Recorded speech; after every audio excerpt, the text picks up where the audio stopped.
Hey foodie friends, I am here with another package from Dolce Foglia. I don't know if you remember, but they had sent me some cheesecake extract that I've used in different recipes and I absolutely loved it. So I got another package today from Dolce Foglia.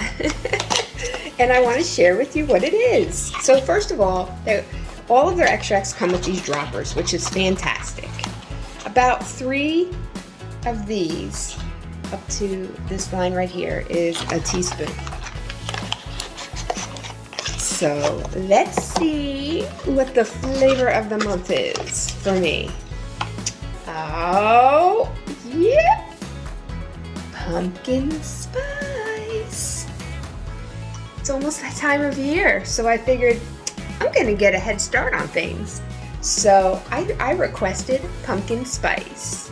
So I'll be back to show you different things that I make using this delightful extract.